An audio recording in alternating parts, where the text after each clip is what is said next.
आज हम भारत के इतिहास का एक ऐसा पन्ना पलटने जा रहे हैं जो अक्सर कह सकते हैं कि नजरों से थोड़ा ओझल हो जाता है। जी हां, हम बात कर रहे हैं दक्षिण भारत के उस शानदार राजवंश की जिसने कला, शासन और हां समंदर पर अपनी एक ऐसी छाप छोड़ी जिसे मिटाया नहीं जा सकता। चोल राजवंश। स्क्रीन पर जो ये प्रतिमा है, ये चोल काल की सबसे बेहतरीन कृतियों में से एक है। नटराज की कांस्य प्रतिमा। देखिए, शिव को एक ब्रह्मांडीय नर्तक के रूप में दिखाया गया है। उनकी हर एक गति में एक लय है, एक ऊर्जा है।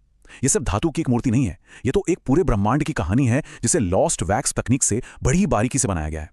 ये एक जटिल प्रक्रिया थी जिसमें पहले मोम का मॉडल बनाते थे, फिर उसे पिघलाकर कांसे में ढालते थे, जिससे ऐसी कह सकते हैं कि जीती जागती आकृतियां बनती।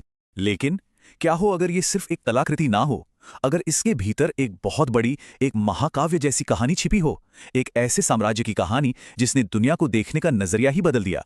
ये कहानी है एक ऐसे साम्राज्य की जिसने अपनी नौसेना की ताकत से समंदर पर राज किया, अपने प्रशासनिक सुधारों से लोकतंत्र की नींव रखी और अपनी कला से दुनिया को हैरान कर दिया।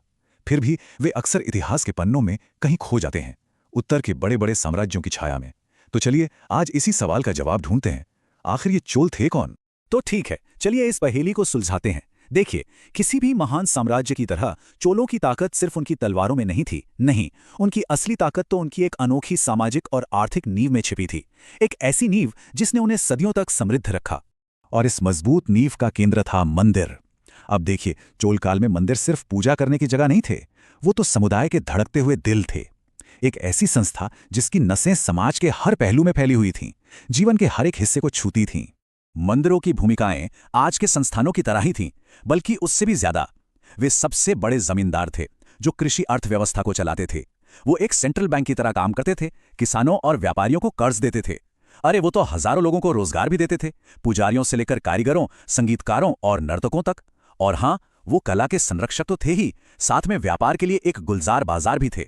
मशहूर इतिहासकार नीलकंठ शास्त्री ने इसे बिल्कुल सही शब्दों में कहा है, मंदिर दान के जरिए धन इकट्ठा करते थे, चाहे वो जमीन हो या नकदी, और फिर उस धन को वापस समुदाय में ही लगा देते थे। इससे एक ऐसा आत्मनिर्भर और खुशहाल सिस्टम बनता था जहां पैसा एक जगह रुकने के बजाय लगातार समाज में घूमता रहता था। तो इस जबरदस्त आर्थिक स्थिरता का नतीजा क्या निकला? इसने चोलों को दो क्षेत्रों में कमाल की ऊंचाइयों तक पहुंचने का मौका दिया। एक तरफ भव्य कला और दूसरी तरफ एक बेहतरीन नागरिक प्रशासन। और ये स्लाइड चोल सभ्यता के इन्हीं दो स्तंभों को बहुत खूबसूरती से दिखाती है। एक तरफ है तंजावुर का राजसी बृहदीश्वर मंदिर, वास्तुकला का एक ऐसा चमत्कार जो आज भी इंजीनियरों को हैरान कर देता है। और दूसरी तरफ उत्तर मेरूर के साधारण से पत्थर के शिलालेख हैं जो जमीनी स्तर पर शासन की एक बहुत ही विकसित और लोकतांत्रिक प्रणाली का सबूत हैं। और यहीं से हम चोलों के सबसे अनोखे और शायद सबसे जरूरी विचारों में से एक पर आते हैं, कुडुवोलई प्रणाली। सीधे शब्दों में कहें तो ये 1000 साल पहले स्थानीय स्वशासन का एक गजब का तरीका था, आज के पंचायत राज का एक प्राचीन रूप। ये प्रक्रिया बहुत सरल लेकिन बहुत असरदार थी। जो भी उम्मीदवार योग्य होते, उनके नाम ताड़ के पत्तों पर लिखे जाते और एक मिट्टी के बर्तन में डाल दिए जाते। फिर पूरे समुदाय के सामने एक छोटे बच्चे से एक पत्ता निकालने को कहा जाता था, ताकि कोई पक्षपात ना हो। जिस व्यक्ति का नाम निकलता, उसे समिति के लिए चुन लिया जाता। यह सिर्फ एक चुनाव नहीं था, ये पारदर्शिता और निष्पक्षता को पक्का करने का एक तरीका था। लेकिन यह समझना जरूरी है कि यह कोई लॉटरी नहीं थी। उम्मीदवारों के लिए सख्त नियम थे। उनके पास अपनी कर भुगतान वाली जमीन होनी चाहिए, उनकी उम्र 35 से 70 साल के बीच होनी चाहिए और उन्हें वेदों का ज्ञान होना चाहिए। और हाँ, अयोग्यता के नियम भी उतने ही कड़े थे। भ्रष्टाचार, चोरी या दूसरे गंभीर अपराधों के दोषियों को बाहर रखा जाता था। मतलब ये पूरी तरह से जवाबदेही और योग्यता पर आधारित एक व्यवस्था थी। चलिए अब अपनी नजर जमीन से हटाकर समंदर की ओर ले चलते हैं। देखते हैं कि चोलों ने अपनी इस मजबूत अंदरूनी व्यवस्था का इस्तेमाल करके समंदर के पार अपनी ताकत कैसे बढ़ाई।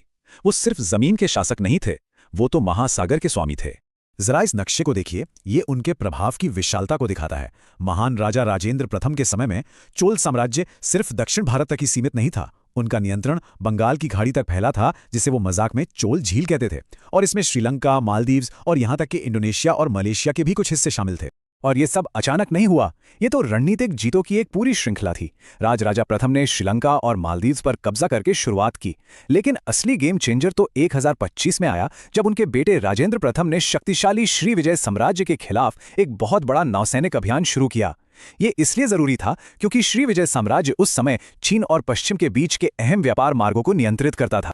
और यहीं पर चोलों ने साम्राज्य की परिभाषा ही बदल दी। पारंपरिक साम्राज्यों की तरह जो सिर्फ ज्यादा से ज्यादा जमीन कब्जा करने पर ध्यान देते थे, चोलों ने एक समुद्री नेटवर्क बनाया। उनका लक्ष्य सिर्फ इलाके पर कब्जा करना नहीं था, बल्कि व्यापार के बहाव को नियंत्रित करना था। सोचिए, वे जमीन के मालिक बनने के बजाय वैश्विक व्यापार के हाईवे के टोल कलेक्टर बन गए। उन्होंने समुद्री रास्तों और अहम बंदरगाहों को नियंत्रित किया, जिससे उन्हें उस इलाके की आर्थिक नब्ज पर पकड़ मिल गई। हर साम्राज्य की तरह चोल साम्राज्य भी आखिरकार 13वीं शताब्दी में खत्म हो गया। लेकिन उनकी कहानी यहीं खत्म नहीं होती। उनकी विरासत आज भी हमारे चारों ओर जिंदा है, अक्सर उन तरीकों से जिनकी हम उम्मीद भी नहीं करते। उनके शानदार मंदिर आज यूनेस्को की विश्व धरोहर स्थल है, जो हर साल लाखों लोगों को अपनी ओर खींचते हैं। उनकी कांस्य मूर्तियां दुनिया भर के सबसे बड़े म्यूजियम में सम्मान के साथ रखी हैं।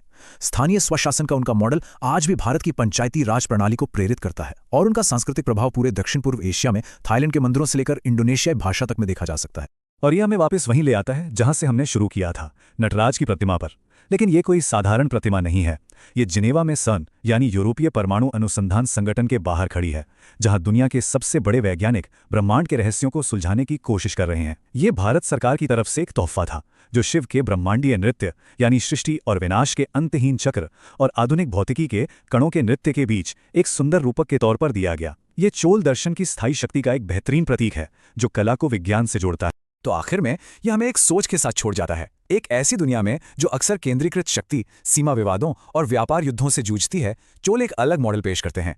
एक ऐसा मॉडल जो स्थानीय स्वायत्ता, समुद्री व्यापार और सांस्कृतिक आदान प्रदान पर बनाया गया था। क्या पता उनके इस भूले हुए साम्राज्य में आज की जटिल समस्याओं के लिए कुछ जरूरी सबक छिपे हों। इस सफर में शामिल होने के लिए धन्यवाद।